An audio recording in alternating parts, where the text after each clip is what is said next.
अस्सलामुअलैकुम my YouTube family, welcome to health with Hareem.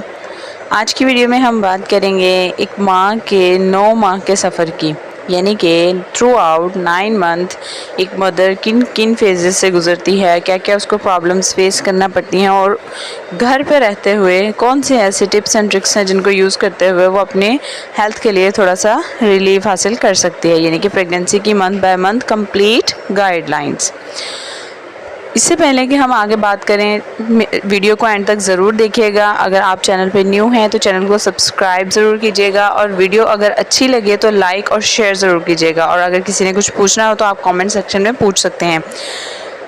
अब हम देखते हैं कि ऐसी कौन कौन से चेंजेस होती हैं जो कि मतलब 9 मंथ तक आपको फिजियोलॉजिकली फ़ेस करनी पड़ती हैं या साइकोलॉजिकली फ़ेस करनी पड़ती हैं, किन बातों का ख़याल रखना चाहिए और किस स्टेज पर डॉक्टर से जो है वो आपको कंसल्ट करने की ज़रूरत है। अगर आपकी ये रिश्तेदारों में या मतलब कि आपकी कोई फैमिली में कोई एक्सपेक्ट कर रही है तो आप ये वीडियो उसके साथ ज़रूर शेयर कीजिएगा। सबसे पहले आ जाता है जी फर्स्ट मंथ में सबसे पहला साइन क्या होगा कि आपके पीरियड्स मिस हुए। कॉन्ग्रेचुलेशंस, हो सकता है कि आप एक्सपेक्ट कर रही हों। हार्मोनल चेंजेस आपकी बॉडी में स्टार्ट हो जाते हैं, आपको नोज़िया, मूड स्विंग्स और फटीग और मॉर्निंग सिकनेस, ये सब चीज़ें जो है वो फेस करना पड़ सकती हैं। सो फर्स्ट मंथ में इसके लिए आपके लिए टिप्स ये हैं कि सबसे पहले आप टेस्ट करवाएं, चेक करें कि आपकी प्रेगनेंसी पॉजिटिव है। उसके बाद अगर आपकी प्रेगनेंसी पॉजिटिव आ जाती है तो आपको फॉलिक एसिड स्टार्ट करना चाहिए, यानी कि आप फॉलिक एसिड की टैबलेट्स जो हैं वो लेना स्टार्ट कर दें। वैसे तो पाकिस्तान में ये चीज़ें कम होती हैं, लेकिन फिर भी अगर कोई स्मोकिंग या कैफ़ीन वगैरह यूज़ कर रही हैं मदर्स, यानी कि बहुत ज़्यादा कॉफ़ी पी रही हैं, बहुत ज़्यादा चाय पी रही हैं या स्मोकिंग वगैरह का मतलब कि सीन है, तो वो उसको बिल्कुल भी स्किप कर दें। सेकेंड मंथ में क्या होगा, बेबी की हार्ट बीट जो है वो डेवलप होना शुरू हो जाएगी, यानी कि सेकेंड मंथ में अगर आप अपना अल्ट्रासाउंड स्कैन करवाते हैं तो बेबी की हार्ट बीट आना स्टार्ट हो जाएगी, वो नज़र आएगी। मॉर्निंग सिकनेस ज़्यादा महसूस हो सकती है, इसके लिए आपको टिप्स ये हैं कि आप सॉफ्ट डाइट लें, यानी कि जो इजीली डाइजेस्ट हो सके, ठीक है, और रेस्ट ज़्यादा करें। तो अगर आप बहुत ज़्यादा निढाल फील कर रही हैं, आपको वॉमिटिंग नोज़िया की वजह से बहुत ज़्यादा तबीयत ख़राब है या बीपी लो है, इस तरह की चीज़ें हैं, आप लो फील करें तो आप रेस्ट करें, ठीक है जी। और प्री नेटल वाइटामिन ज़रूर लेना स्टार्ट कर दें आप। थर्ड मंथ में क्या होता है कि बेबी के ऑर्गन्स डेवलप हो चुके होते हैं और इस मंथ में ये एक ऐसा मंथ है जिसमें मिस कैरेज के चांसेस भी जो हैं वो ज़्यादा होते हैं। मोस्टली जो है 70% फीमेल्स के जो मिस कैरेजेस हैं वो थर्ड मंथ में होते हैं। इसके लिए आपको टिप्स ये हैं कि आप वेट को जो है ना उठाना, मतलब घर में नॉर्मली काम करते हुए कोई वज़नी चीज़ उठाना, यानी कि हैवी लिफ्टिंग से परहेज़ करें।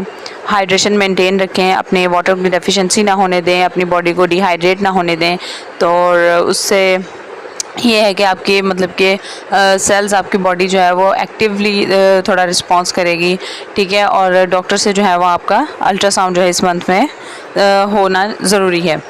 फोर्थ मंथ में क्या है जी, अब ये फोर्थ मंथ आपका सेकंड ट्राइमेस्टर जो है वो स्टार्ट हो चुका है, ठीक है जी। और ये रिलेटिवली फर्स्ट ट्राइमेस्टर से इजी फेज़ होती है, यानी कि इसमें मिसकैरेज के चांसेस भी अब कम हो जाते हैं बनिस्बत फर्स्ट ट्राइमेस्टर के। बेबी बम्प थोड़ा सा विजिबल होना शुरू हो जाता है। और इस मंथ में आपके लिए टिप्स ये हैं कि आपको आयरन रिच डाइट शुरू करनी है। आपको लाइट सी हल्की फुल्की सी एक्सरसाइजेज जैसे कि वॉक करना सुबह शाम या वैसे मतलब थोड़ी बहुत चहलकदमी जो है वो आपके लिए ज़रूरी है। पॉजिटिव माइंडसेट जो है वो, उससे आपकी जो है वो स्ट्रेस बहुत हद तक दूर होने के चांसेस होते हैं।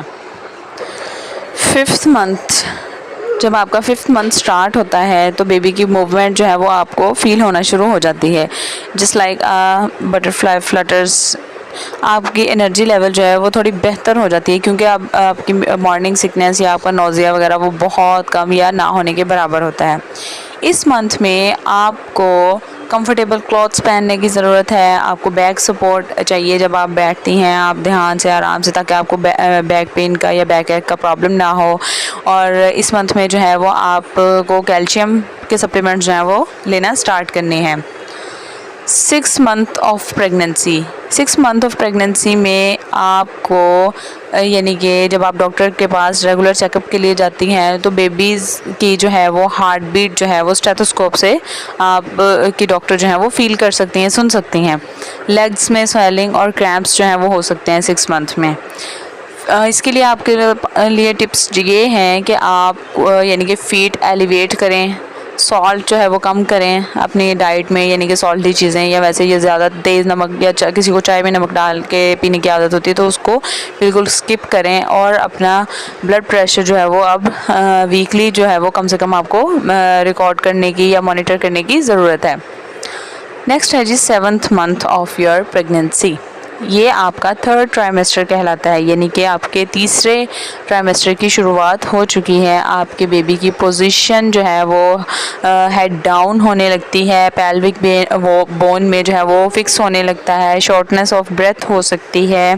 इसके लिए आपको टिप्स ये हैं कि 7th मंथ में आप अपना बर्थ प्लान लाजमी डिस्कस करें, किस तरह से आपको जो है अपने आप को नॉर्मल डिलीवरी के लिए तैयार करना है, रेगुलर चेकअप्स, ठीक है, फिजियोथेरेपी अगर आपको ज़रूरत है तो वो भी अपने एक्सपर्ट से कंसल्ट करने के बाद। नेक्स्ट है जी 8th month of your pregnancy.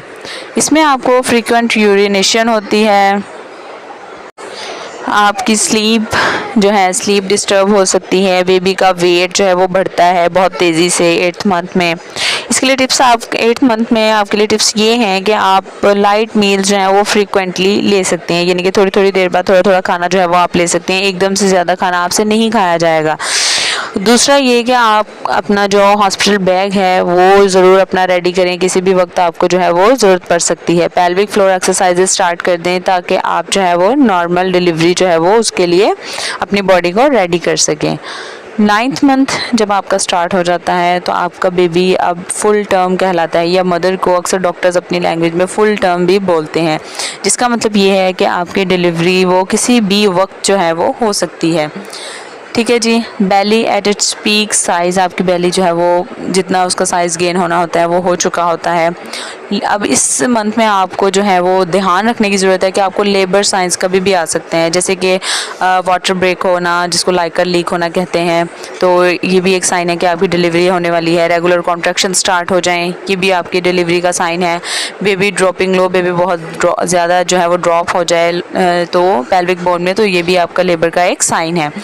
इसके 9th मंथ की जो टिप्स हैं वो आपके लिए ये हैं कि आपको बिल्कुल भी पैनिक नहीं होना, बिल्कुल काम रहना है, ठीक है। डॉक्टर को इमीडिएटली इन्फॉर्म करें अगर कोई भी इमरजेंसी कंडीशन है, कुछ भी आप जो है फील करती हैं ऐसा।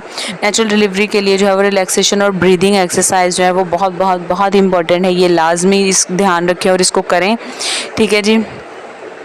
अब जो कॉमन क्वेश्चंस होते हैं फीमेल्स के कि क्या वो 9th मंथ में ट्रैवल कर सकती हैं, तो अवॉइड करना चाहिए उनको, क्योंकि ये जो है वो डॉक्टर्स इस बात की इजाज़त कम ही देते हैं 9th मंथ में, क्योंकि किसी भी वक्त आपको पेन्स लग सकती हैं। सेकंड क्वेश्चन ये हो सकता है कि नॉर्मल डिलीवरी के लिए क्या करें, तो आप अपना जो है वो एक्टिव लाइफस्टाइल, आपकी प्रीनेटल योगा, स्क्वाट्स और टेंशन फ्री रहना ज़रूरी है, ठीक है जी।